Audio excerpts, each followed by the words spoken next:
Hi, I'm Mayra Hermosillo, and you're watching the Permanent Rain Press. Hi everyone, it's Chloe with the Permanent Rain Press. Today I am so happy to be joined by Mayra Hermosillo. How are you? I'm very, very, very happy. Honestly, thank you very much for this space. Thank you. Of course, I'm so excited to chat with you and get into your work in the Gringo Hunters. But to start off, do you remember the initial spark that made you want to pursue a full-time career in the arts? I don't have like a, a like a specific moment like, oh, this is not, it wasn't like that. It was just that I don't have like brothers and sisters, so I think when I was very, very young and a child, I spent a lot of time by myself at home because my mom and my grandmother worked all the time. So I think I had to develop a lot of, yeah, like playing by myself, like talking with myself all the time, and having imaginary friends, literally, and I really had a lot of fun with all the stories that I made up. So yeah, I think it's just, for me, acting is just spending the time the best way you could ever imagine, like, because it's just playing and playing and playing to be someone else with universes that you will never know in the real life. So for me is that, and yeah, I had a lot of, I was like, like ashamed of saying that I wanted to be an actress because um I wasn't that beautiful or that interesting or that, so I said, I don't think that is, I that is my world, but I will try, and I think now it's like something, it's a new language for me with myself, like I, yeah, it's new for me. I think that you have made it, and I'm sorry to hear that you kind of had maybe they call it imposter syndrome, where you feel like, you're not enough, but you have made a career out of it now, and you've been in some really fantastic projects, and I'm glad that the world can see your work because it kind of started, like you mentioned, when you were young with imaginary friends, but you also have a bit of a theater background, so I'm sure that was able to kind of help bring more out of you and maybe expand your knowledge and your skill set. Yes, yes, you know that, the first time I met the theater was because my mom, what, it was vacations and the summer schools and blah blah blah. So in this summer, uh I don't know how you say it, curse. It's summer curse, summer, when you got into these 2 months of Oh, like summer playing camp. Yeah. summer camp. Yeah. And there was like a theater class, and I was like, what is this? And then, oh my god, it was amazing. It was the first play I was doing was The Beauty and the Beast. And I remember I auditioned for being the beauty. Obviously, I wasn't the beauty, but I was a lot of characters there. I was part of the town, and then I was the witch, and I was so many things, and I had a lot of fun, like changing all the wardrobes, and it was just so fun. The rehearsals and spending time with people that I didn't know, but then they become my friends. And then the second year of that summer camp, obviously I wanted to be on the the class of theater, and we made another play, and it was a musical play, and I had a lot of fun because I was the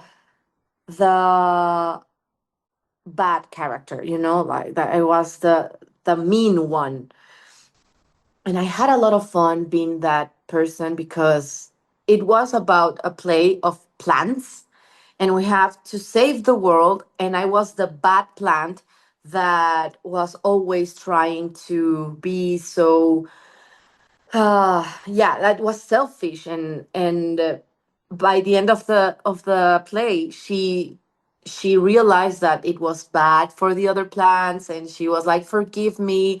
And it was so beautiful. I remember that I said, this is the thing that I want to feel in my life. Like, I want to be part of something. I want to have fun. I want to be myself, and I want to discover myself. Like, this is my place. But again, I was very young, and I thought that it was impossible for me.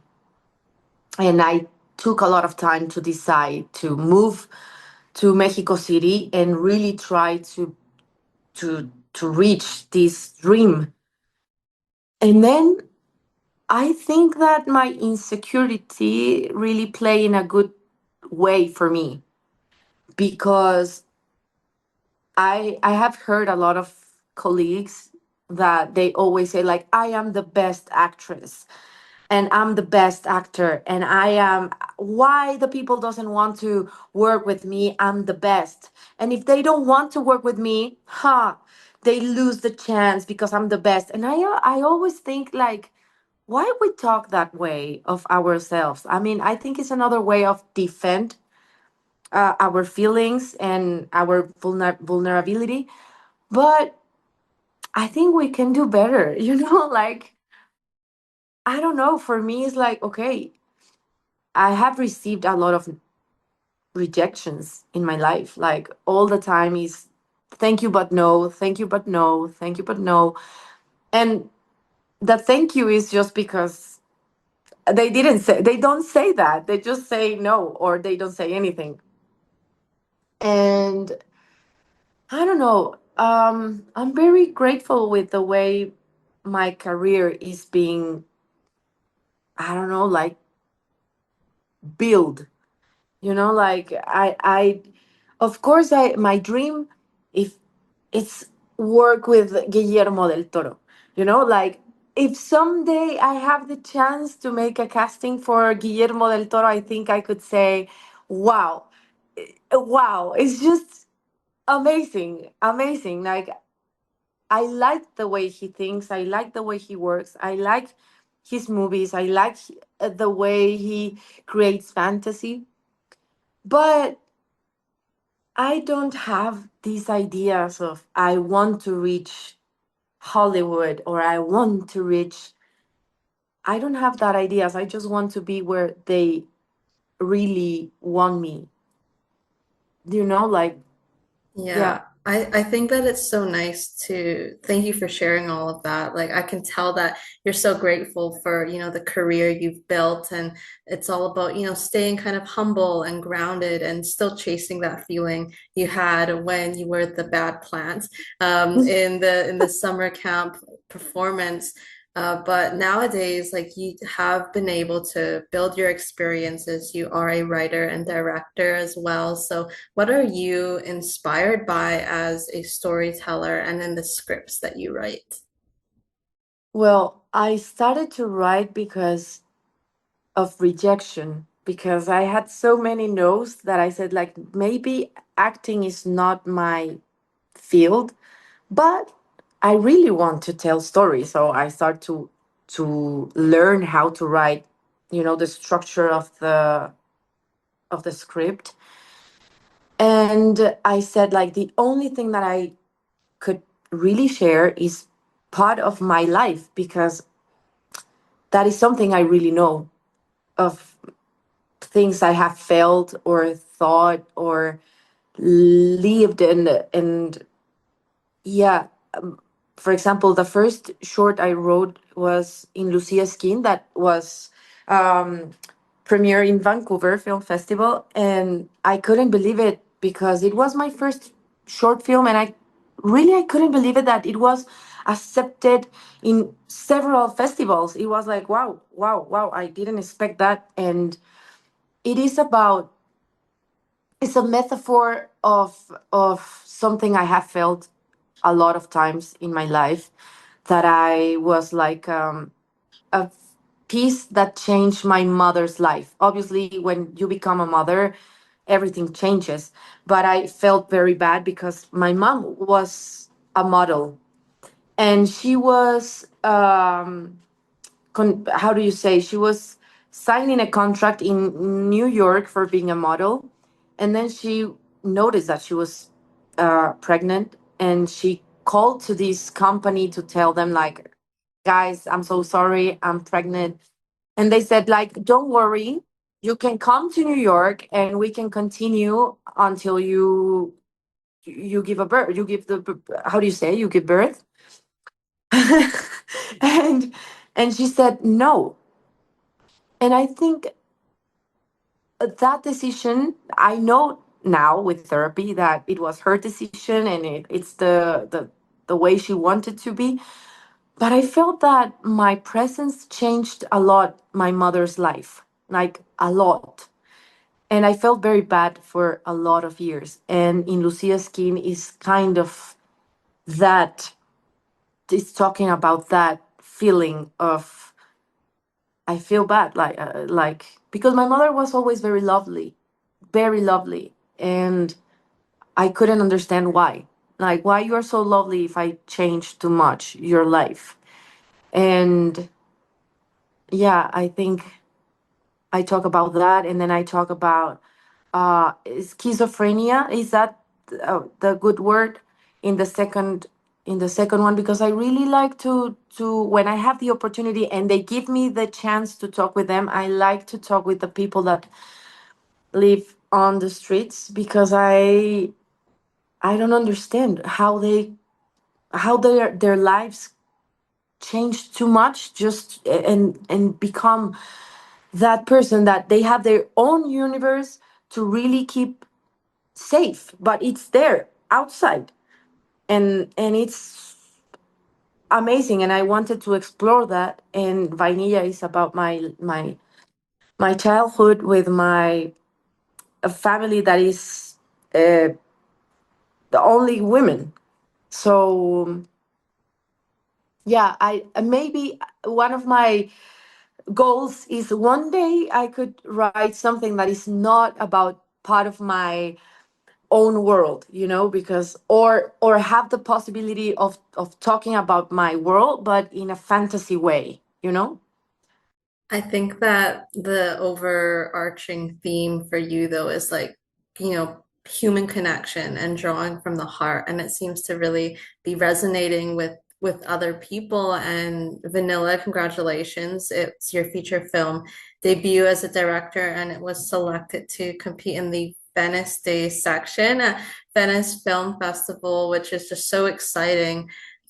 So tell me about hearing the news for the first time and what that was like for you.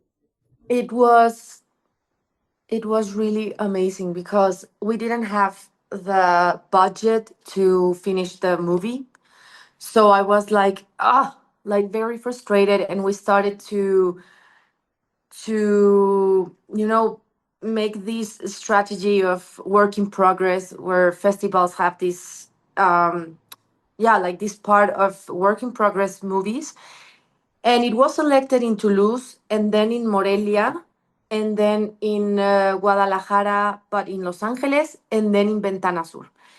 But in Morelia, uh, I didn't know that there were a lot of persons of that make these programs for the festivals, and they are like chasing these new movies and da da da.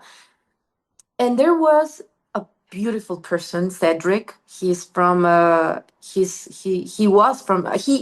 Venice, and well, he's from France, but he works for Venice. And he said like, I'm very interested in Vainilla, and he was like in contact every time, like, how is it going, can you send me a log picture, can you blah blah. And I said like, oh my god, I'm very nervous, because when it was in work in progress, we show the first cut.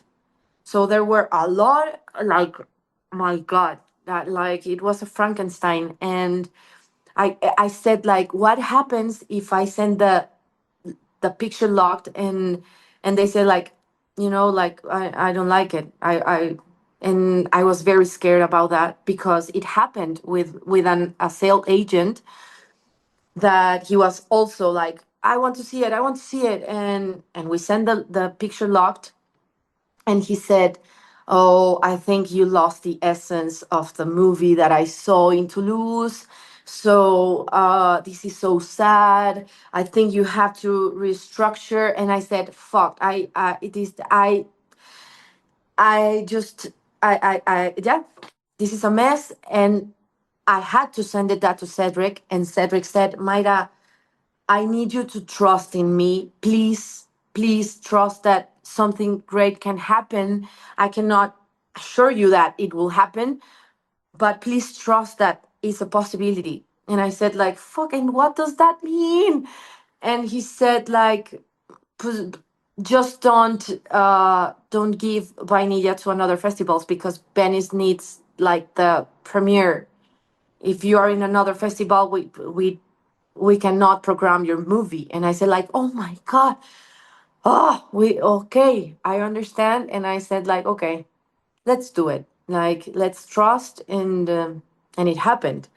And it was so beautiful when we received the email, because they were so, like, so, like, I don't know how to say it, but Gaia, like, the other person that is, like, in front of this festival, she sent, like, a beautiful email saying why she wanted to program Vainilla. And I was like, I cannot believe it. It's just amazing. Amazing. Like, I didn't understand the festival things, because I didn't make Vainilla thinking in festivals. I was just thinking in tell the story of the women in my life that I really loved so much. And I didn't think about the festivals and the reputation and about all the things that is happening. Is like, I don't. But I'm very happy that it's happening, because people can see the work of the persons that trusted in me. And they, Vainilla is them. It's not just me. It's them making all this magic in every department. Like, every department is just amazing, and Vainilla is that. Is them.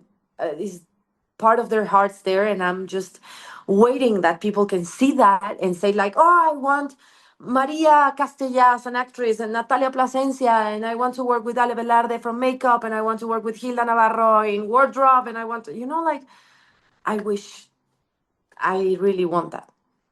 And it's so special to have such a woman focused project as well. Aside from the story, it seems like a lot of people behind the scenes as well were women, and I'm so excited for you. And I think that the film festivals end of August to early September, so I'm sure there'll be a lot of kind of parties and celebrations leading up to that as well. And hopefully we can see it in Vancouver at some point. I know Venice has like the exclusive, I guess, premiere for it, but I'm really happy for you and the work of your entire team. We will get into another project of yours, which was Narcos Mexico, and you start as Enedina. What did you take away from your character, and what did you learn about yourself personally and professionally through this project? I was very scared, because it was the first time someone trusted in me in that magnitude. Like, like Netflix saying yes for the first time in my life. And it was the first collaboration that I made with them. And I, and the first, for me, Narcos is just a big gift, because I met a lot of people that I work after that project. And I met Manuel Masalva, that he's one of my best friends in my life. I love him so much. I met Alfonso Dosal, that also he's one of my closest friends. I met Alejandra Marquez, I worked with her. Amat Escalante, I worked with him. Like, there's a lot of people, families that were beyond Narcos. And I I was very scared. I thought I talk about this in therapy because I was like, I don't know how to make this character. I made a casting, but I made a casting just like thinking in my mom, because my mom is she's the director of one of the, I don't know how you say it in English, but it's this place where private planes stay. So she coordinates all that, and she's like, she's working all the time with guys. So she's very tough. She's very amazing, but she's very tough. Like when she has to talk about business and money, and she's very tough. So when I made the casting, I said the only person I know she could handle these kind of things is my mom. So I represented her working. And when I got the role, I said, "Fuck, I don't know how to do this. I'm very scared." I mean, I could make a casting because it's just one scene, two scenes, but I don't know if I could, you know, have all that scenes, and my God, like, and I said, okay, this character will be, you know, inspired in my mom. So I just grabbed my mom as, as a guide, and I said, "Mom, please show me the way." And then Enedina, I think she got something that is very different from me. Very, very, very different. And I love that. I love to see that character because I said, oh my God, it's not me at all. Yeah. It's something to, be so tough and be a female surrounded by men and, the kind of work, if you want to call it work, that she does and with her family. What do you miss the most about being on the Narcos set with the ensemble cast and creative team? What do I miss the most? I think well, I missed a lot my partners, like my friends, and I really enjoyed the way we shoot, like all the, like the production plan and the way they I think when we make this melting cruise between United States and Mexico, something great happens because United States had a lot of experience of how to do the things. And the Mexicans, we are very hard workers, and we really like to learn a lot. Like, and I think we made a great team.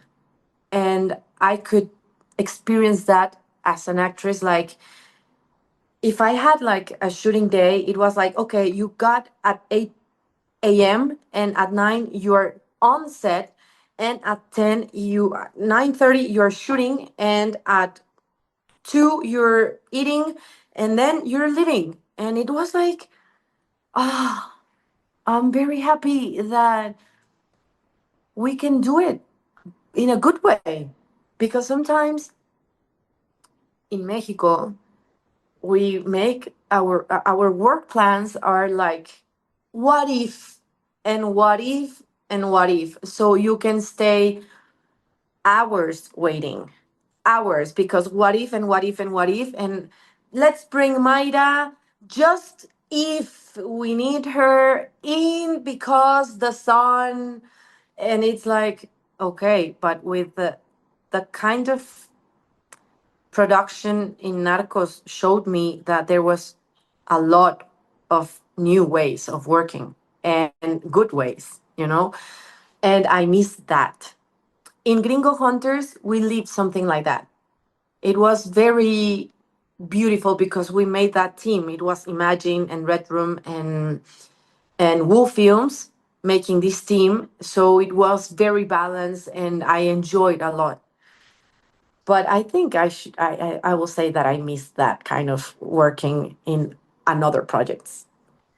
I think maybe the word in English is like structure. So there's like you, Yes. yeah, very like kind of more defined, but it's nice to kind of have a bit of experience of both and you're good in working in both kind of environments on film productions. We will get into the Gringo Hunters now, where we are discussing spoilers. So a warning for everyone watching this interview. You star as Gloria. Can you share some details about your audition process and what drew you to your character and the overall story?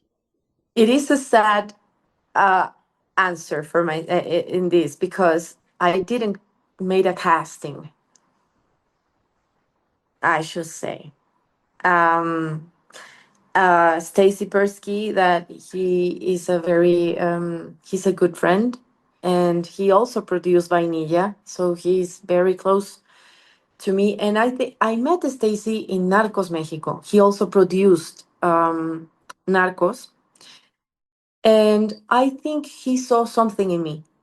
I cannot tell you what because I don't know. I don't know, but he saw something, and he he he's like this piece of opening doors. He opened doors, and he said one day, Mayra, I think you will be a good gringo hunter. And I said, what are you talking about? And he said, like, I'm gonna pitch you on a show and let's see what they say, but I'm gonna pitch you. And I said, like, okay. And then he said, welcome to Gringo Hunters. And I said, what are you talking about? And he said, yeah, they said yes. Imagine say yes, Netflix say yes, Woo Film say yes, and I said yes. So everyone said yes. And I said, I have never, ever, ever in my life experienced something like that, because in the 99% you have and you must do a casting. Even if they already choose you, they need to have your casting just because. And this is the first time that they just said yes because of the work I had done. I have done in, yeah. And I couldn't believe it. I couldn't believe it. So I don't think it's a sad answer. I said it was a sad answer, but it's not a sad answer. It's just, I think it was just new for me. And it was very strange not to make a casting.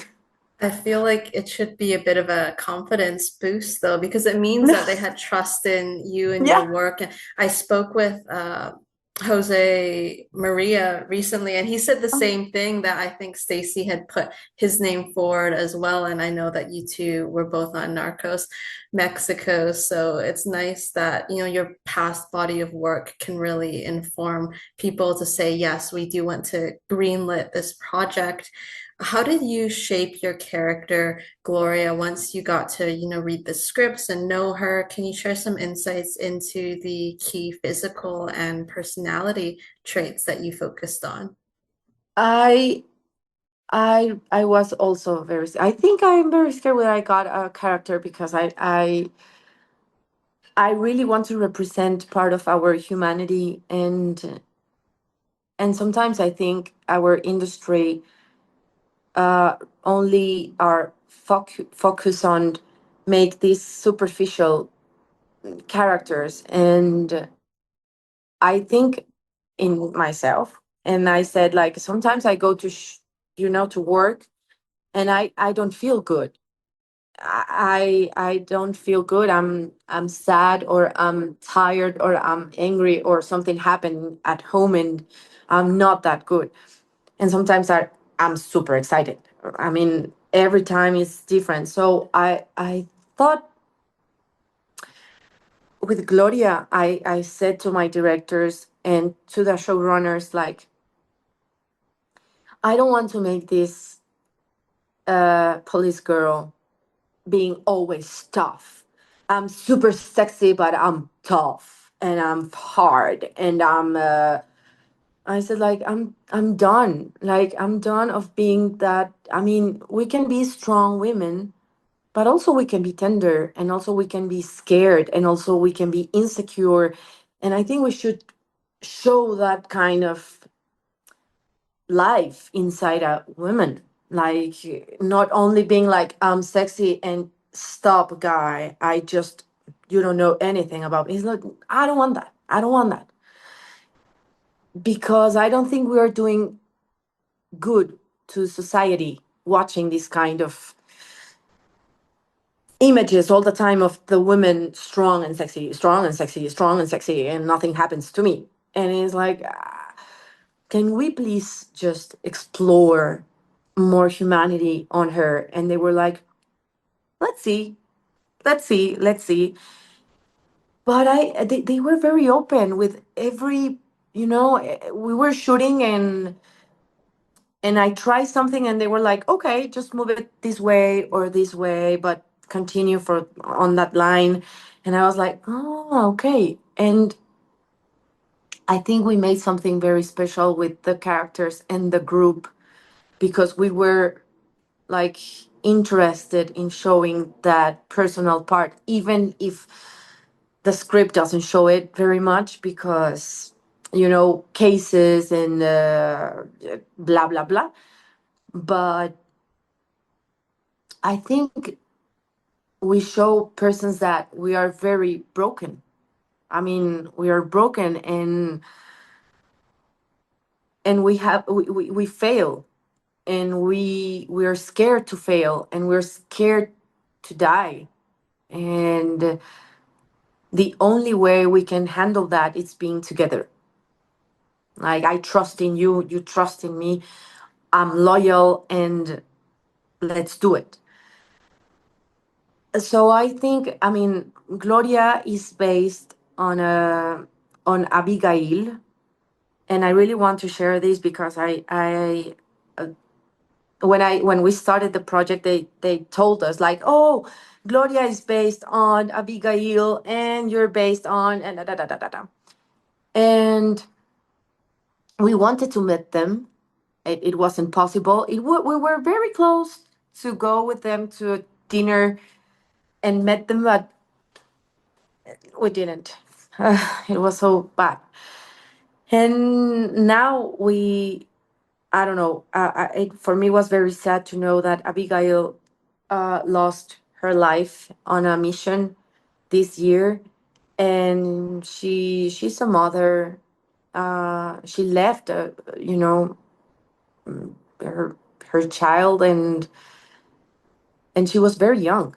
She was like 30 something, 35, 33, something like that. She was very, very young. And I asked myself, like, I hope, I mean, she saw something of the show and she was very happy. But I know there's a lot of, I mean, if we are lucky and we have another chance to make a second season, I think we have a lot of work to do with the story, with the characters, with the talking about deep things. Even if this is a commercial project, I know it's a commercial product and all that, but I think we can handle a deep material on that commercial project.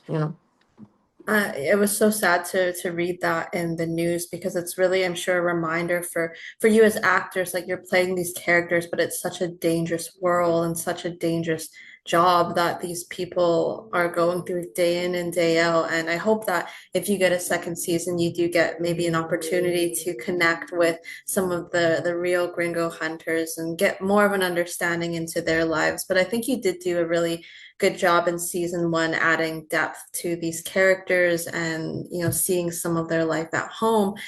With Gloria, she had her son Ishmael at age 16, and shortly after, her partner Chendo was arrested. So, how do you think being a teen mom shaped her and having to raise her son herself with her mother's help? Because maybe you took some elements from your personal life, but I know you grew up in a household of women, like with your mom and with your grandma as well. Yes, I think every character. I really believe in magic in our industry. Um, yeah, like if I should trust in magic is here because I truly believe that the characters choose the person that they want, that they represent them. And it's not just like just because.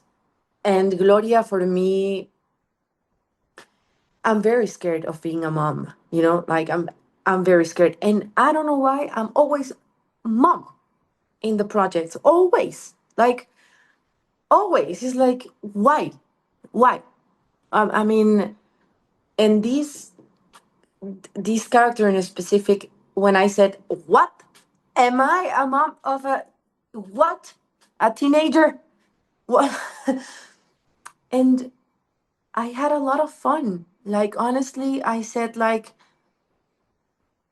wow, like what a hard thing to do in life. Like being responsible and very, very young of understanding. Like I could understand more my mom and myself because I think I saw my mom in my personal life. I saw my mom too young for being a mom that I become like a small adult.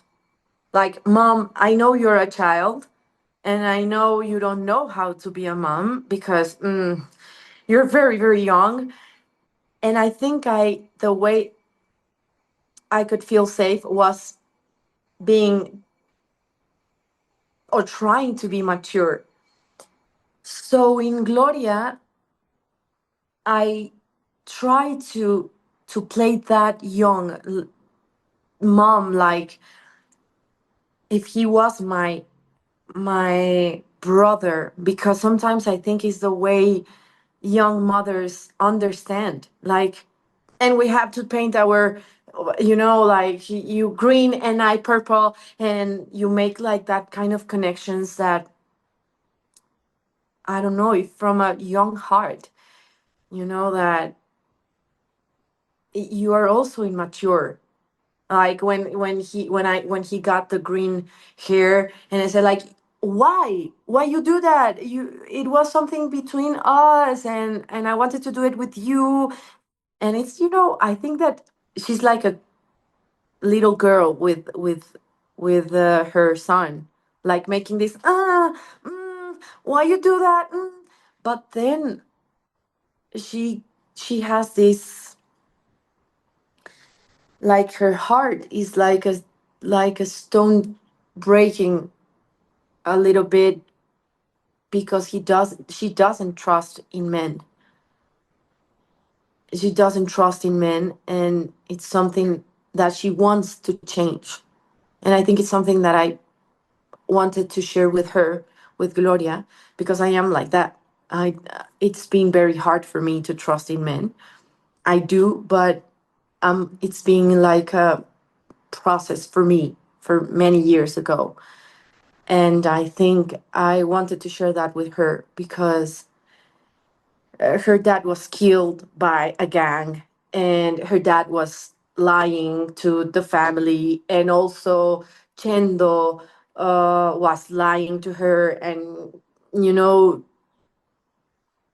so now when she met Emilio, it's like an opportunity to said, okay, maybe life can be different and men are different between them also. She definitely is like protecting herself. And there's a lot of trauma to unpack there with her family. It was kind of touched on briefly, but they mentioned she had a brother as well, who we don't know where that relationship is at, but he also Yes. was involved in illegal activities. So when Chendo is released later in the season, Gloria not happy to see him.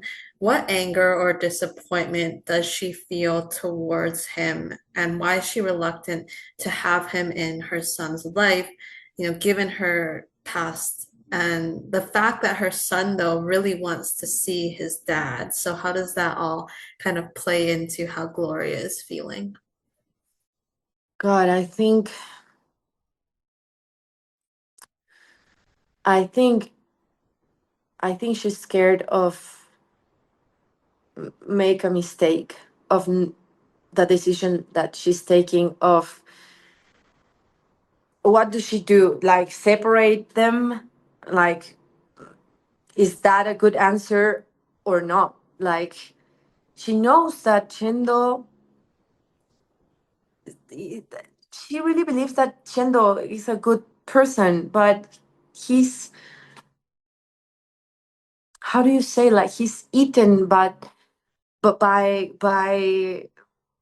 violence, and it, like she knows that she can change and he can change, but he doesn't want to change. Even he say that he doesn't want to do it, and he decided to be what he he has been doing all the time.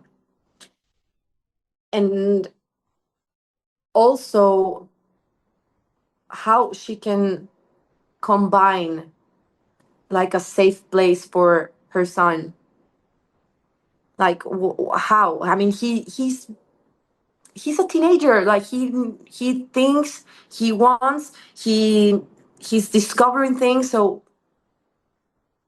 how she can say yes or not to have a relationship with his dad.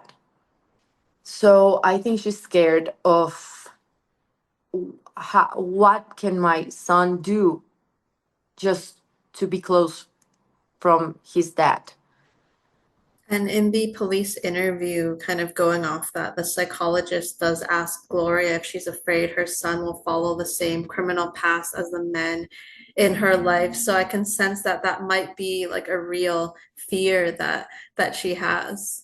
Yeah, because I mean, it's well known in our country that our police team is not paid in a good. Yeah, I mean, it's very low, the budget that they receive. So you cannot dream with a better life. I mean, you can work a lot, but you will receive the same amount of money. And I think she's scared of not being able to give Ismael a better life and better chances to get him out of these possibilities of find in violence a way of getting more money. And I think that is something that it's is caring so much to her. Because you can tell that she cares and she wants to provide. And it's not only her son, but like her mother as well, who they live with. By the end of season 1, do you think she is in a good place with Chendo? Like, can she maybe trust him a bit more? Can she see he is trying to be a better father? I think I think she really wants to believe that he will change.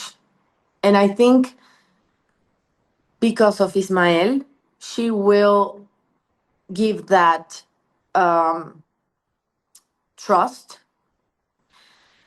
But I think, as Mayra, that Ismael will betray that trust again. I think, I don't know, maybe I'm wrong. I hope I'm wrong. But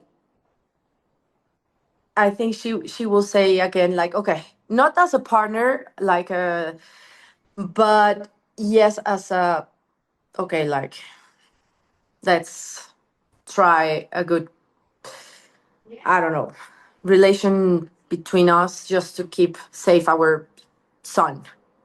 It's like a co-parenting kind of arrangement where she does Yes. say that he can come by and see their son. In terms of Gloria and the police force, did you develop a backstory for her or discuss her past with the show's writers and creative team with respect to her joining the police as well as the International Liaison Unit? Yes, we did. We were saying that I don't remember what we said at the end, because it was a beautiful. We were all talking about what we have done, but it was the only day we talk about it, and I don't remember what my Gloria was doing before being a police girl. What we said, yes or yes, is that Gloria was part of this bad gang also, like not doing bad things, but she knows she's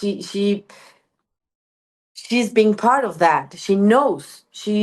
That's why she met Chendo and her brother, and she knows that world. She really knows it.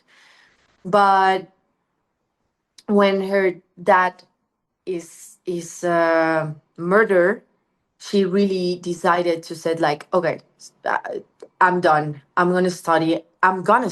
That's it.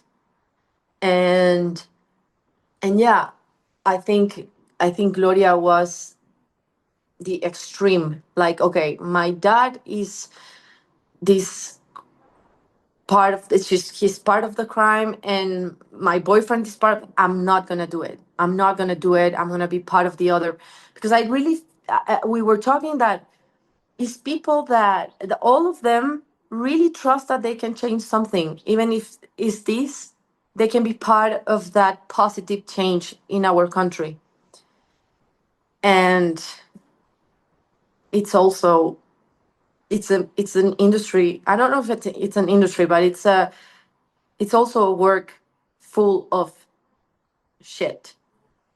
There are a lot of, bad people that you meet, and we'll talk a bit about the corruption as well. But I like that backstory for her because it's really fueled by, her past and maybe what went wrong there and how she can maybe help, other families in the future and other people, other women like herself. Before Camilla's arrival, Gloria is the only female on the team, and after Temo's death, she is passed over for commander despite having higher arrests than Nico. So, can you expand on the sexism you think she's faced in her career, especially in the force, and how did she truly feel about Nico's promotion? I think this is one of the most difficult, as I mean, being myself, Mayra, it was very hard to notice that. For me was pretty normal, all that, like, wow.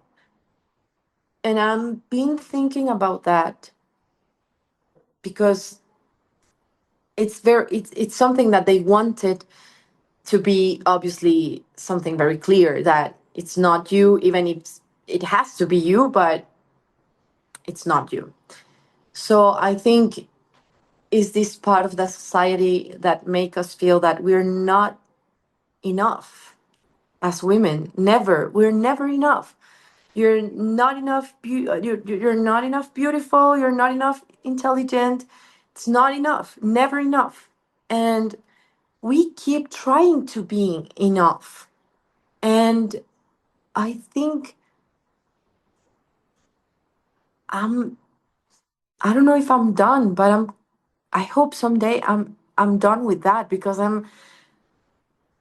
It's like I cannot waste my time trying to make you see that I am enough, and I don't need you to tell me if I am or not. But we are in this system that we really want the other to tell us that we are enough. And I haven't been, how do you say, conscient about how we solved it until now that I see the whole show.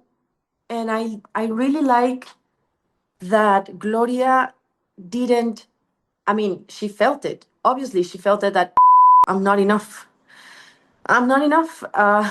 But okay. And what I really loved is that she said, like, okay, I don't need that to be your partner. I don't need that to be a good mother or being or take care of you or take care of our unit. I don't need that. It's beyond this. And sometimes I think in real life, that kind of decisions and that kind of situations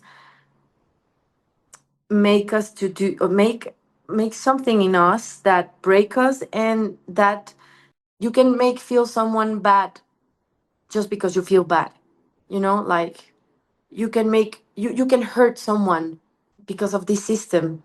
I think it was just so beautifully said because what I love about Gloria is that you can tell it does affect her, and the other members in the unit say, oh, it should have been you, but she still puts the team first. She doesn't Yes. like take time to cry about it or sulk about it. Like you mentioned, she still has a job to do, she still has her son and her mother. And it's hard because she has worked hard, and it's always like you have to work harder and work smarter, and it still might not be enough. But that's something that is so great about her character is how committed she is to the job. And yeah, you play her so beautifully.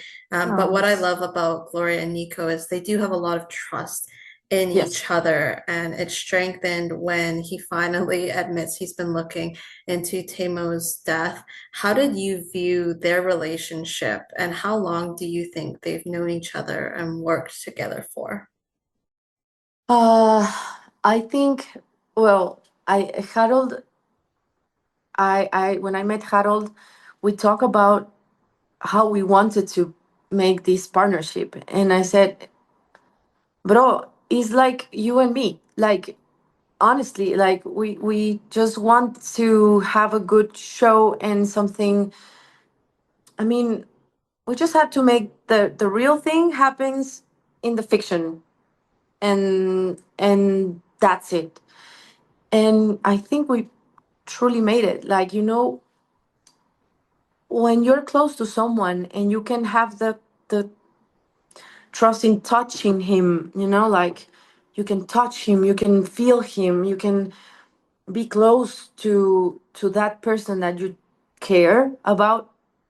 I think everything changes because the camera really see things that are very small, but it build a relationship between these two characters that I I think what we talk about, all of us, all the Gringo Hunters, we talk um we talk to our script writers, and we said, like, we need to know these characters in the intimacy, like who they are. Like, I think they got to the office and they said, like, oh my god, my wife, oh, she was like so bad. I think we should have these kind of things, but we didn't have the time because there was a lot of material all the time, and but we really wanted to do that. Like, who is Cree, who is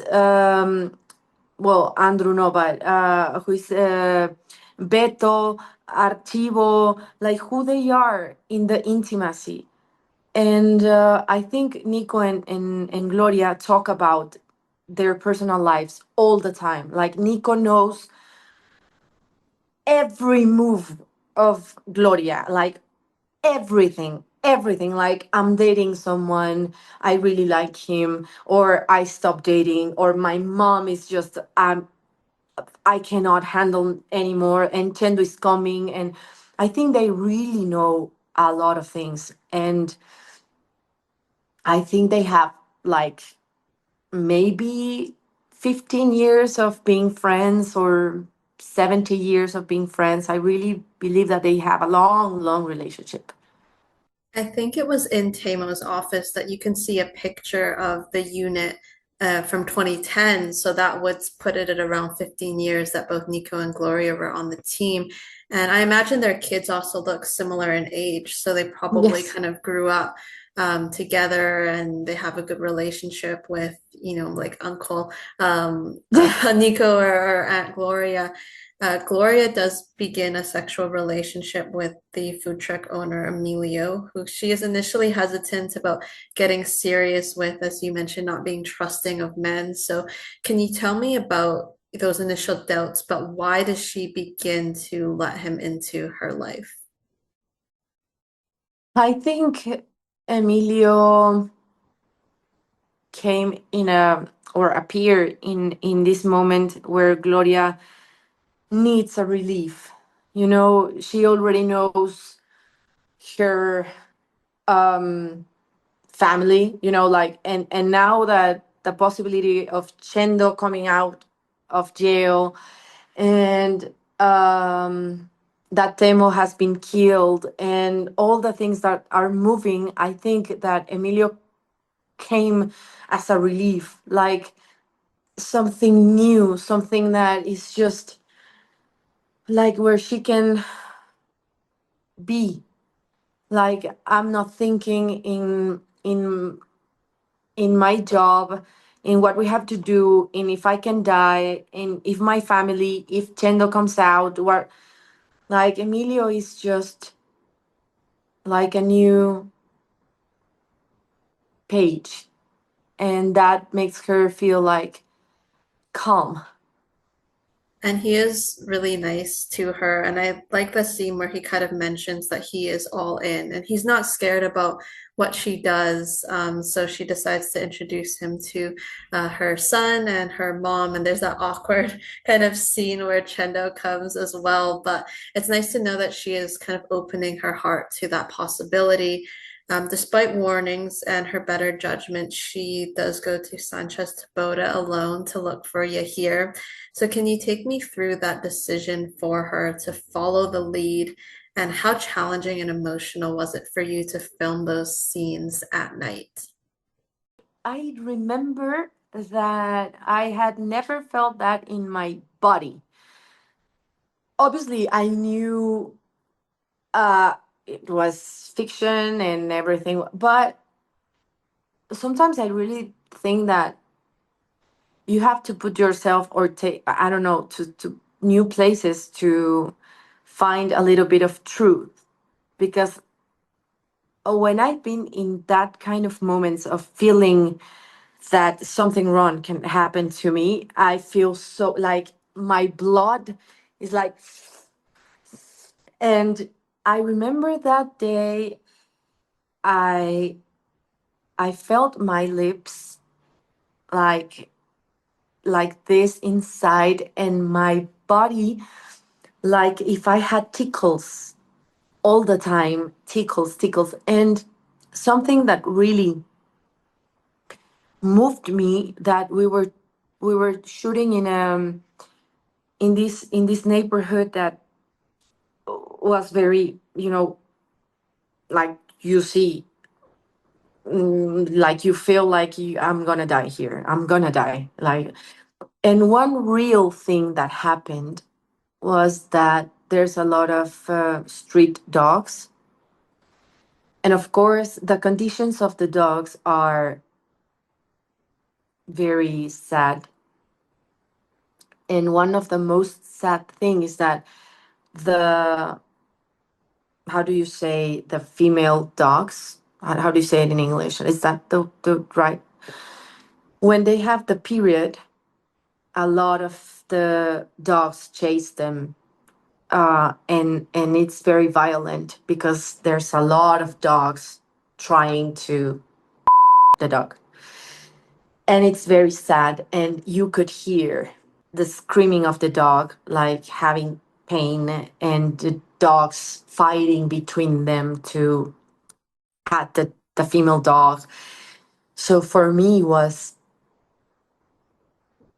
so bad because you could hear like an echo of the dog crying, and I said, like, in what world we live, like, in this is the true life also. And for me it was very painful. And obviously I was very scared of all this gang going behind me, and I really enjoyed that moment to feel that real thing in my body and in my mind. And I was very scared, honestly. Like, I could be that dog, you know? I am that dog now. I thought that your fear just radiated through the screen, and it's sad to know about the dogs though, and it's like I guess animal welfare. Like it's something that you can't do anything about in the moment, but it kind of added to that fear and that feeling of torture. And so yeah, it was a scary way to end off the episode, and then we of course pick back up, and luckily Nico arrives to save her. But one of my favorite scenes was when Gloria visits Archie after his suspension, and he's in tears and apologizes to her. So, how was that scene to film opposite Andrew, where you see these characters at their most vulnerable?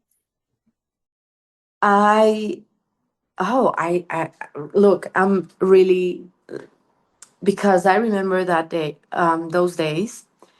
And you know, it was a very long period. We were filming, shooting for 6 months, and obviously in 6 months you leave a lot of things in a personal way. In my personal life, I was breaking up with a boyfriend, and I was heartbroken, like so bad. And also, Andrew was living something similar, and I remember that day was so hard for him, so hard. Like he was heartbroken also, you know, like and I think that scene, I really love it because I know in reality we were using our scene just to let that go. Like, let's just be here for each other, and that's it. And I think that while we don't get to see too much of some of the characters' personal lives, like in that moment, you can see how much they care about each other on a human level outside of being coworkers. In your opinion, does she have a hunch that the person he did MDMA with was Emma? Yes, I know, because I know them so much. And I think, for example, when I'm with Beto in the car, and he says like, I'm very worried about Camila, and I am like, I know you like her, stupid. I know. But she doesn't. I think Gloria, she knows a lot of things, but she doesn't say it. She's like a very good confident, very good one. And I think she knows about Emma, and she's more worried about Archie more than if it's Emma or another girl. But it's like, man, no, you know it's not good. It's not good. This is not good. I Yeah. think that that's a really good way to put it, that she's a good like confidant, because you can tell that she has a feeling, but she doesn't push the subject. Like she doesn't force them to tell her anything. And when they're ready to maybe share with Gloria, Yeah. she'll be there. The team, with a bit of help, finally takes down Father Murphy and Ortega. How do you think Gloria has grown as a person, given what she and the team have gone through since Temo's death and now having a bit of closure over it?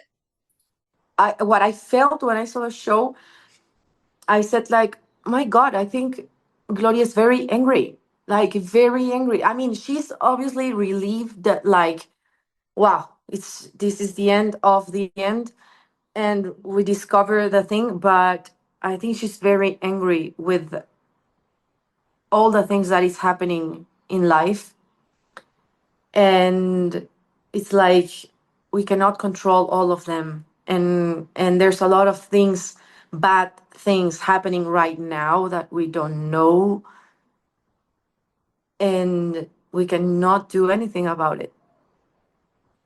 And I think she's angry and frustrated because I'm going again to that point, it's never enough. It's like we can do a great team, we can do a lot of good work, but it's not enough with this kind of system that is corrupted, that is so dark, deeply dark. And it seems like it's never enough the light to stop the bad things. And I think Gloria grew up a lot by the end of the season. Like, I don't think if we had another season, Gloria will be the same. I mean, I don't know how she will be. I don't know, but something must change in her mindset. I think just knowing that Temo's death was caused by things going on in the inside as well, like you mentioned, you can do a good job, but you're still going to have a boss overseeing you and maybe like have those trust issues moving forward. The chemistry between the unit, so fantastic. How is it working with this core group of Harold, Hector, Andrew, Manuel, and Regina? What can you say about them as people and as scene partners? Oh, no, no, no. They are a gift. I mean, we laughed a lot, we cried a lot, we had discussions, not a lot, but we had our discussions. I cannot believe, honestly, we are like, we want a second season because we just want to be together again, playing, being cops, playing these characters, playing this unit. And for me, they are close friends now. In my personal life, I yesterday I was with Regina here eating together. We made food, for sharing, and we make this playing sessions. So we play table games all the time. And Andrew and Regina, for example, they like to play PlayStation.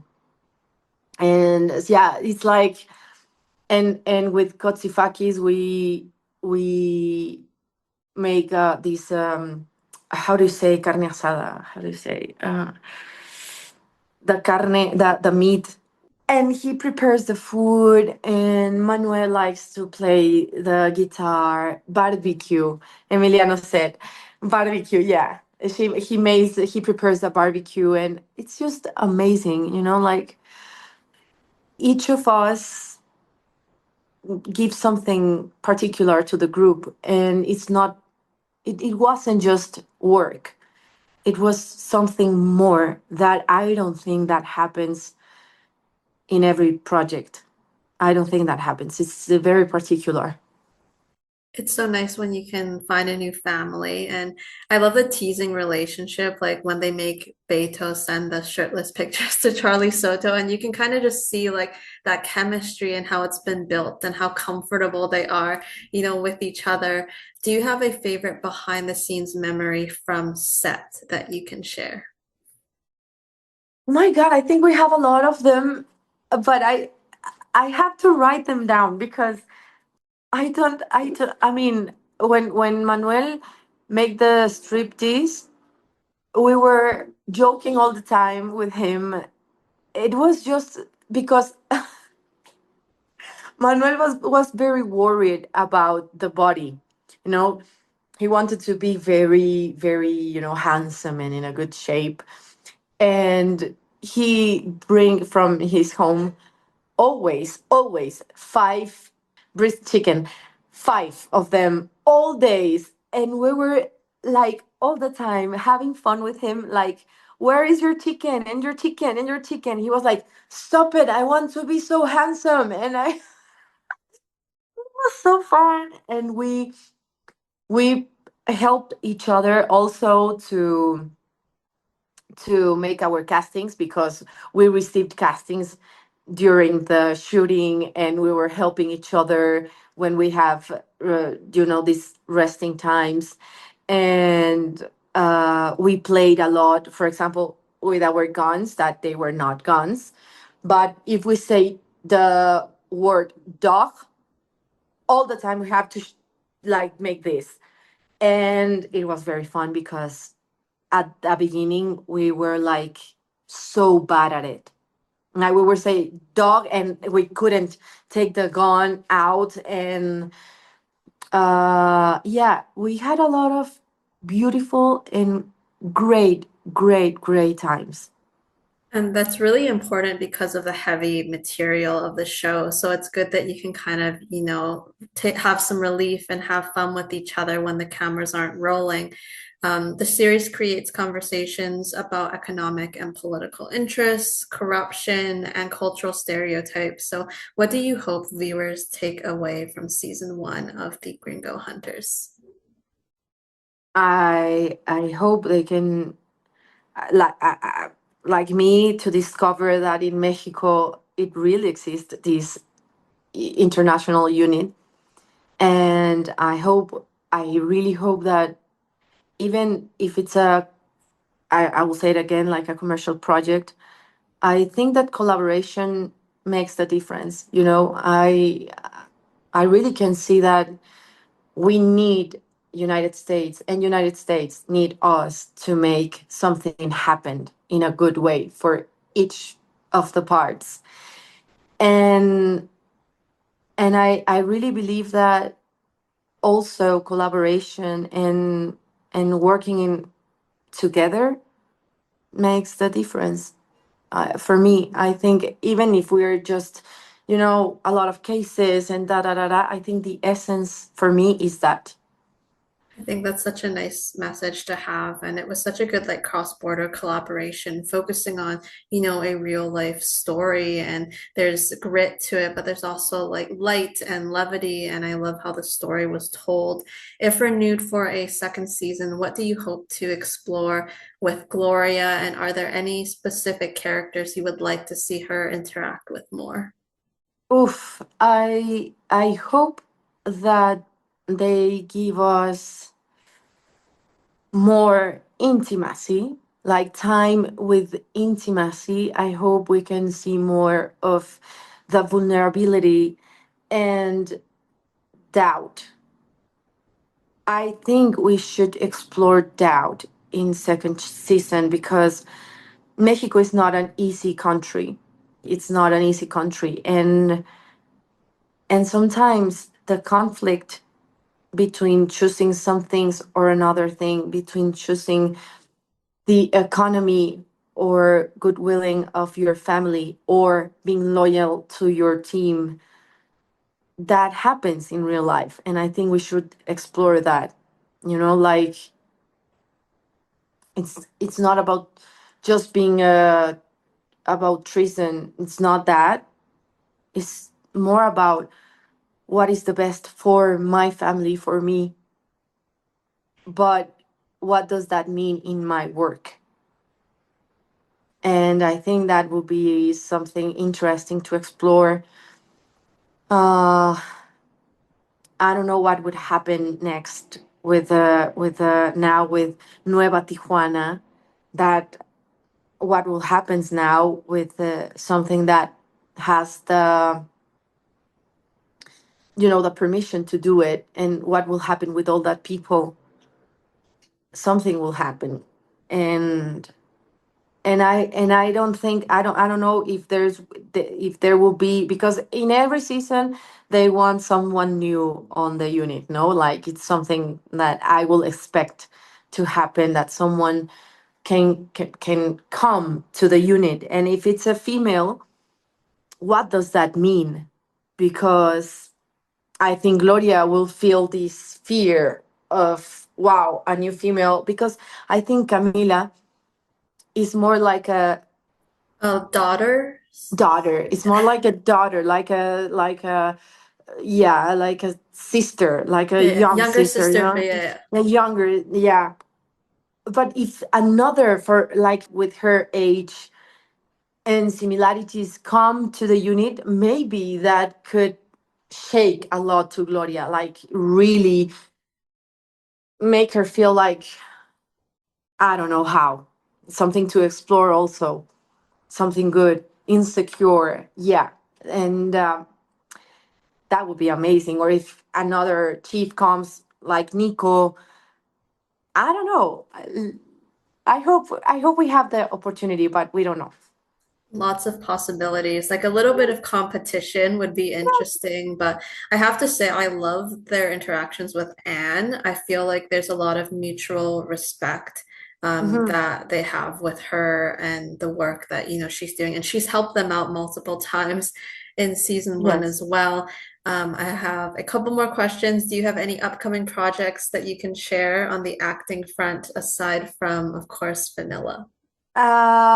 Well, I just shot uh like a small participation, you say, on a show that is for Netflix also.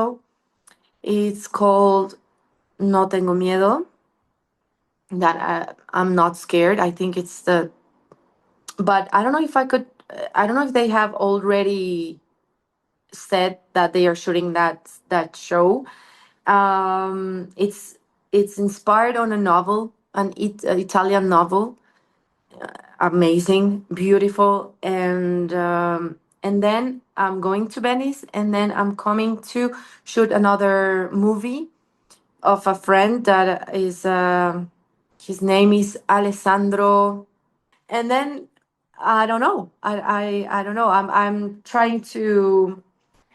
Well, I'm not trying. I'm developing another movie, and we're looking for financial support to make it happen. So let's see if it happens. Let's see. Fingers crossed. It's good to hear that you're keeping booked and busy though, and continue creating and sharing your voice with everyone. I have one more question, our signature question, which I think is perfect for you. But if you could be any ice cream flavor, which would you be and why? Um, I think I will be. Yeah, I know it's going to be like, but I think I will be the Vainilla because I can combine it with anything and it will be a good taste, like I've been trying that combinations and I love the vanilla with the coffee, for example. And I love that it's very kind of simple flavor, like very, very simple, but it makes you feel so good. Like you really, I feel very good when I taste like vanilla. Like it for me, it's just like perfect because you don't need that much to make it. And yeah, it tastes good with tangerine, with chocolate, with mint. I mean, you can you can combine that flavor. That's such a perfect way to end things off. It's just such a comforting flavor. And I know we can't see it, but you have a tattoo of the ice cream cone as well Here, from your yeah. project, which is such a nice thing to keep with you, I'm sure. That was fantastic. Thank you so much, Myra, for taking the time to chat and for the Thank you, conversation. thank you. I had a lot of. I mean, I enjoy it so much. Thank you for letting me just ta ta ta ta ta and talk and talk and talk. Of course, I hope we get to catch up in the future, but until then, for all those watching, make sure to catch Myra on the Gringo Hunters. Season one is out now on Netflix, and follow her to stay updated on the release of her feature film directorial debut in Vanilla, and we will see you next time. Yeah.